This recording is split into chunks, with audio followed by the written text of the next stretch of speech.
Hello everyone, welcome back to my YouTube channel. नोंथांमोनखौ आंनि YouTube channel बयखौबो खनसे बरायग्रोनाय जाबाय। नोंथांमोनाथ' thumbnail आरो टाइटेलाव नायनानै मिथिखाबाय जानांसिगौ। नोंथांमोना गोबाङानो सोङो आंखौ कमेन्ट खालामनानै आदाया मा मावो, मा जब मावो, मा खालामो होननानै सोंबाय थायो आरोना। गोबाङानो सोङो खिन्थु आङो बिनि रिप्लाइखौ कमेन्टआव होनाय जायामोन। आं लाइभआव दाखालि बुंदोंमोन आरोना, लाइभ फैदोंमोन नालाय आङो दसे सम लाइभआव बुंनाय जादोंमोन। नोंथांमोन बेनो आंनि जब मावनाया माने आं नंखाय खोथा बुङा। आङो आर्मिफोरजों माने अरुणाचलाव आर्मिनि पर्टार लायो आरोना। बोसोराव माने खनसे जायो आरोना, बे माने पार्ट टाइम जब होनना बुङो बेखौ। बोसोराव खनसे जायो 6 मान्थनि थाखायल'। जेरै पुलिसाव नोङो हमगार्ड माने पस्ट ओंखारोना, हमगार्ड माने 6 मान्थनि थाखाय ओंखारोमोन। दायो बे हमगार्ड पस्टआ गैथ'ला आरो बर्थमान। बांसिनानो जायगा जायगा स्टप खालामनानै दोनथ'बाय। आङो माने आर्मिफोरनि जिथुनाखि जोङो आर्मिफोरजों हेल्प खालामनांगौ किसुमान गारि थाङै जायगायाव आरोना, बर्डाराव गारि थाङै जायगाफोराव माने बेफोरबायदिनो जानाय रेसनफोर, आलु, केरासिन, दालि बायदिसिना रोगाना हैनांगौ। जाय जायगायाव माने गारि गैया आरो थाङा आरोना बेफोर जायगायाव। बिनि थाखाय जोंखौ माने बिनि थाखाय मानसि लायो आरो बिदिनो पर्टार होनना बुङो बेखौ, आर्मिनि पर्टार। ओमफ्राय किसुमाना सोङो आर्मिनि पर्टार लेबारखाय बिथाङा बुंनो हायाखै होननानै आरोना, गावनि मा मावो मा थायो। खिन्थु बिदि नङा, आङो लेबार होनना बुङोब्लाबो आङो जेबो साना। खिन्थु जोङो मानसिया जिउआव लाइफआव थांनानै थानो थाखाय माबा मोनसेथ' मावनानै जानांगोन नङा होनबा लोगोफोर। थिग बेबायदिनो जोङो जुदि बेफोरबायदि खामानिखौ मावनानै जायाब्ला, अब्ला जोङो सोरनिबाथ' सिखाव खामानि मावनानै जानो हाया नङा होमबा। सोरनिबा सिखाव खामानि मावगोन नोङो, सानसेब्लाबो हमजागोन। खनसे खननैल'सो मावनो हागोन नोङो सिखाव खामानिखौ। थिग बेबायदिनो जोंथ' रावनिबो सिखाव खामानि मावनानै जायाखै। जों खुद माने खस्थ' खालामनानैसो जोङो मावदों गावनि लाइफआव। माबा मोनसेथ' साननाय थायोना, जेनेबा जोङो फरायबाय एरिबाय, किसुमाना फरायनानैबो साख्रि मोनजानो लुगैयो खायसेया। बे माने साख्रि मोननाय मोनैया फरायबानोखि साख्रि मोननांगौ बे नङा फंबायमोन। फरायबानोखि जब मोनथारनांगौ, साख्रि मोनथारनांगौ बे नङा। सोरनिबा खाफालाव नोङो एसे एनै फरायबानोखि साख्रिखौ मोननोबो हागौ किसुमाना आरोना, खाफालाव लिरनाय दङब्ला। आंबो ट्राइ खालामाखै नङा, ट्राइ खालामदोंमोन इण्डियान आर्मियाव बिराद गोसोमोन आरो आङो। माने आंहा हाइटबो दंखायो नालाय एसे, माने बिराद गोसोमोन। खिन्थु आंहा खाफालानो गाज्रि, बेखौ आं मा होननानै बुंबावनो। माने किस्मतआव गैया आरो आंहा लिरनाय। आङो खनब्रै खनबासो ट्राइ खालामबाय दै, माने रानिंआवनो बिदिनो रानिंआव आङो दिरुं बोबथा जाबाय थायो। जेनेबा आंनि माने बिदिनो फाखो मोनब्रै मोनबा गिदिंहोयो नालाय, 5 मिनिट 40 सेकेन्डआव माने फाखोबा गिदिंनांगौ फिल्डखौ हो। बे गिदिंनायाव माने माब्लाबा समाव आंनि फालायाव जेनेबा 10 जन लासिगोन आरोना। ओमफ्राय बेलेगनियाव 12 जन लायो, बेलेगनि फाखोआव बेलेग ग्रुपआव 12 जन लासिगोन बिदिनो। ओमफ्राय आंनियाव बिसिना 12 जन लाबाय, जेनेबा आङो 10 जन लायोबा आं 11 नाम्बाराव फैबाय।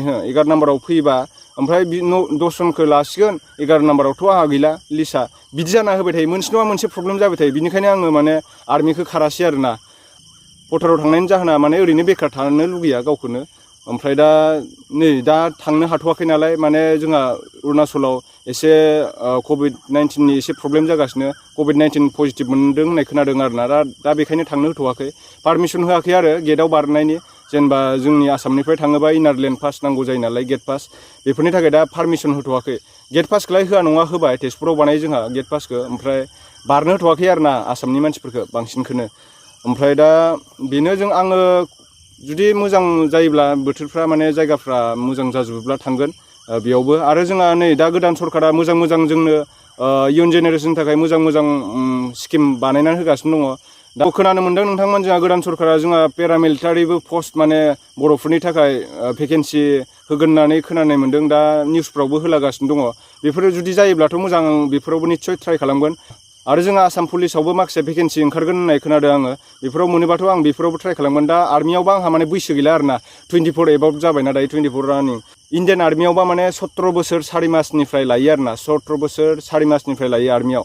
बेनिफ्राय जोङो 21 बोसोरसिम जिडिआव मोनो। जिडि माने जेनेरेल डिउटि आरो, जिडि माने जेनेरेल डिउटि। बेफोरबायदिनो गेटआव थानांगौ, बहाबा डिउटि खालामनांगौ। ओमफ्राय ट्रेडमेनाव जाहैबाय जोङो 23 बोसोरसिमखौ मोनो आरो, जोंनि बे 23 बोसोरसिम मोनो। ओमफ्राय किसुमान आदार्स माबाफोरावबा बिदिनो CISF, ITBP, SSB बेफोरावबा माने 27 इयार्ससिम मोनो आरो जोंनि STआ।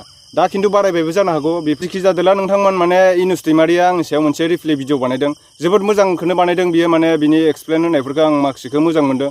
खिन्थु बियो माने बियो गाव साननानै लायोमोननो माने केरिमिनाथिमोननिफ्राय कपि खालामनानै बियो रस्टिंखौ बानायो आं बेखौ गाज्रि बुंनो थाङा बेखौ बिनि बुंनायफ्रा किसुमाना थिगानो बेनिफ्राय बिनि आं किसुमान थिंकिं किसुमान साननाय हनायखौसो आं बुंनो सानदों आरोना बे इनुस दैमारिया माने गाव बुंना लादों रस्टिंखौ इन्टारटेनमेन्टनि थाखायसो बानायो होनना बुंदों आरोना नाय भाई इनुस दैमारि इन्टारटेनमेन्टआ रस्टिं खालामनायजोंल' इन्टारटेनमेन्ट जाया नोङो सोरखौबा दुखु होनाय माबा होनाय नों बिदि गोबां बाथ्रा बुंदों आं बेफोरखौ बुंनो थांला बेफोरजोंथ' इन्टारटेनमेन्ट जाखाया नों इन्टारटेनमेन्ट खालामनोब्ला मानसिफोरखौ नोङो पाब्लिकखौ नोङो मोजां मोनहोनोब्ला नोङो माबा मोनसेथ' खालामनानै देखायनांगोन ना जेनेबा बेलेगखौ रायनानै बेलेगखौ बुंनानै बेफोरबायदिथ' खालामनो हाया बेथ' राइटखा नोङो जेनेबा इन्टारटेनमेन्ट खालामनोब्ला कमेडि खालाम माबा मोनसे दंफांफ्रावबो गाखोलाबायनानै देखाय नोङो माबा मोनसे खदालजों नोङो माबा जावनानै देखाय माबा खुसिया माबा माबि खांख्राइफोरखौ नोङो एकदम जावख्लाबलाबायनानै देखायलाबाय बेफोरबायदिबा एसे इन्टारटेनमेन्ट जायो आरोना मानसिफ्रा एसे कमेडि माबा सोदेरनानै होबा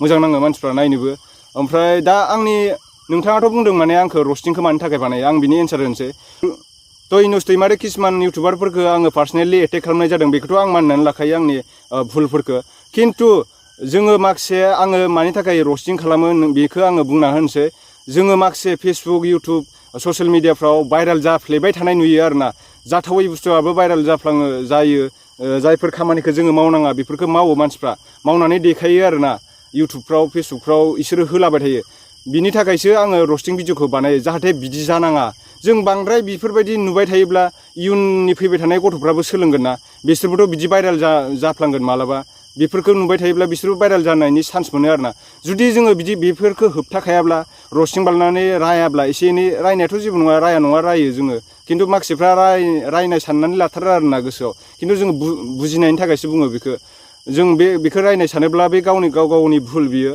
जोङो माने बेफोरबायदि रस्टिंखौ मानि थाखाय बानायो जेनेबा जाहाथे बेफोरबायदि दाजाथों इयुनाव जेनेबा बिदि भिडिअ बानायनाय भाइरेल जाबाय थानाय नुयोब्ला जोङो रस्टिं बानायोब्ला बिसोरो भाइरेल जानाया खम जायो मानि थाखाय जोङो बिसोरखौ लासिंसिं खालामनाय जायो बिसोरो लाजिनाय मोनो अब्लानो माने बिसोरो बेफोरबायदि गाज्रि खामानियाव आगान होनो चान्स मोना नोंथाङा इंलिस मिडियाम फरायनानै माने बर'खौ किसुमानखौ बुजियाबो जानो हागौ खिन्थु आं बर' मिडियाम फरायनाय आं नोंखौ बर'यै माने एक्सप्लेन खालामनाय जाबाय आरो नोंथांमोन रस्टिंखौ लाबा नङा लाबोगोन आङो माखासे बेफोरबायदि गाज्रि भाइरेल जाथावै बुस्थुफोरखौबो जाथावबाय थानाय खालामोब्ला बेफोरबायदिब्ला लाबोगोन आङो रस्टिंखौ थ' बेनोसै आरो जाहाथे बेफोरबायदि भाइरेल जाबाय थानाङा नोंथांमोना बेफोरबायदि हगारना लानाङा किसुमान पाब्लिक प्राइभेट बुस्थुफोरखौ माने नोंसोर ससियेल मिडियाफ्राव शेयार खालामनानै लानाङा मावदों मावाखै बेफोर खामानिखौ नोंसोर सिरि थाबानो जाबाय माने इउटुबफ्राव फेसबुकफ्राव हगारोब्ला एसे नायग्राफ्राबो उसुबिदा थायोना उसुबिदा जायोना जोंहा उन्दैनिफ्रायनो बोरायजासिम बयबो नायजोबो ससियेल मिडिया बयबो सालायजोबो आरोना बेनि थाखायनो एसे बोरैबा नाङो नायग्राफ्राबो